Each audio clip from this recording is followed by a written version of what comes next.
Alléluia, Alléluia, Alléluia. Moi je suis la lumière du monde, dit le Seigneur. Celui qui me suit aura la lumière de la vie. Alléluia, Alléluia, Alléluia. Le Seigneur soit avec vous. Évangile de Jésus-Christ selon saint Luc. Alors que Jésus approchait de Jéricho, un aveugle mendiait, assis au bord de la route. Entendant la foule passer devant lui, il s'informa de ce qu'il y avait. On lui apprit que c'était Jésus, le Nazaréen, qui passait.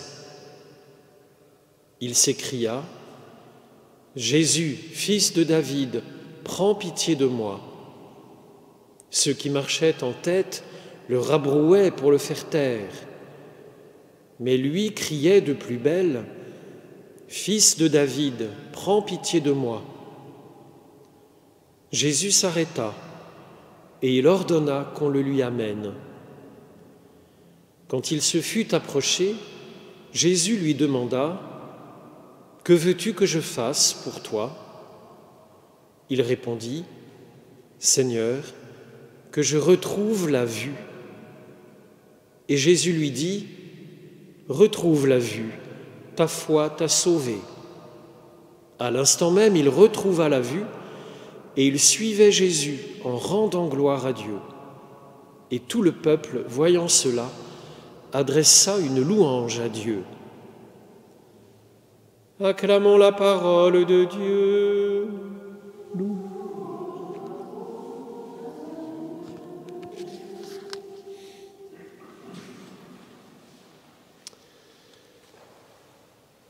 Jéricho est la ville la plus basse du monde.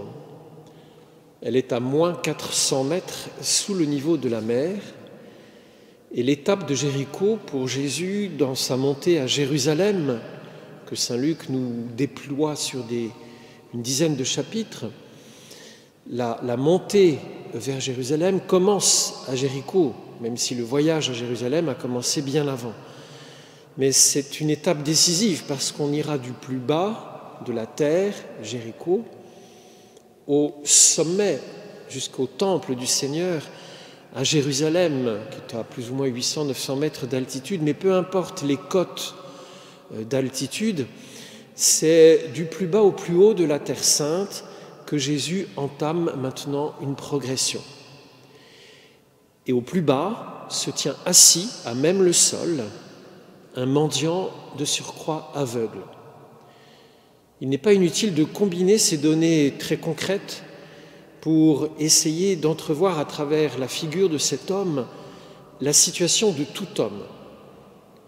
Tout homme est un être qui a chu, qui est tombé, dont la dignité a été renversée par le péché d'Adam. Et quel que soit l'âge, la situation, l'état de santé de l'Adam, de l'homme adamique, il est nativement un être chu, déchu, qui se retrouve au plus bas par rapport à sa situation d'origine et qui se trouve aussi aveugle, privé de la vision de Dieu qu'il fréquentait au paradis dans le jardin d'Éden. Et c'est auprès de cet homme que nous voyons comme emblématique de toute une situation humaine, une situation générale, c'est auprès de lui que Jésus passe, accompagné d'une foule, s'apprêtant à monter à Jérusalem. Et cet homme, privé de la vue, au sens où le texte le dit à plusieurs reprises, il va la retrouver, donc il l'a eue. Il a une expérience d'une déficience qui l'a handicapé. Il sait ce que c'est que de voir et il a perdu cette faculté. Il entend que Jésus passe, le Nazaréen, et lui, il l'appelle par son nom messianique. On lui dit c'est Jésus le Nazaréen qui passe, mais lui il interpelle le fils de David, c'est-à-dire celui promis par les prophètes dans la lignée de David pour apporter le salut à son peuple. Et cette interpellation est contrecarrée par ceux qui marchent autour de Jésus et qui l'empêchent d'être en contact avec Jésus, probablement parce que c'est un mendiant, un gueux, un galeux, et que le maître doit être préservé du contact de ce genre de gens. Pas du tout. Jésus s'arrête et ordonne qu'on le lui amène. Et le dialogue est stupéfiant.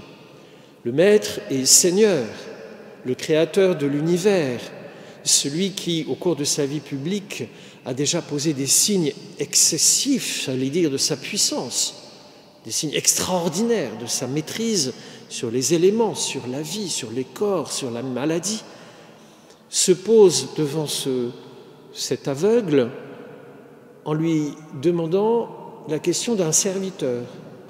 Que veux-tu que je fasse pour toi? Qu'est-ce qui peut t'aider? Quel service veux-tu que je te rende? De quoi as-tu besoin de ma part? Et cet aveugle répond: Seigneur, que je retrouve la vue. Il l'appelait fils de David, maintenant il l'appelle Seigneur. Le contact avec Jésus, l'humilité que Jésus manifeste à son égard, fait qu'il passe un cran dans sa foi. On lui dit, c'est Jésus le Nazaréen qui passe, ça c'est une identité humaine. Lui, il interpelle le fils de David, ça c'est une identité prophétique. Et quand Jésus lui dit, que veux-tu que je fasse pour toi, il passe à Seigneur. C'est-à-dire qu'il avance dans une forme de foi. Et Jésus lui dit, retrouve la vue, ta foi t'a sauvé. À l'instant même, il retrouva la vue. Et donc, il est déjà debout face à Jésus dans ce dialogue. Maintenant, il le voit et il se met à le suivre. C'est-à-dire qu'il va prendre le chemin de l'altitude avec Jésus. Il va entrer avec Jésus dans le temple. Il va entendre et voir les actes que Jésus posera à Jérusalem. Voilà un parcours spirituel. Un homme gisant, immobile, déchu, laissé pour compte par tous les autres, privé de la vue, privé de la lumière, privé du contact avec le Seigneur. Le Seigneur passe dans sa vie, s'arrête, lui propose quelque chose. Cet homme demande ce qui est le plus urgent pour lui, la vue. Le Seigneur le lui restitue, il est guéri et il emboîte le pas. Il intègre le cortège des vivants qui suivent le maître de la vie.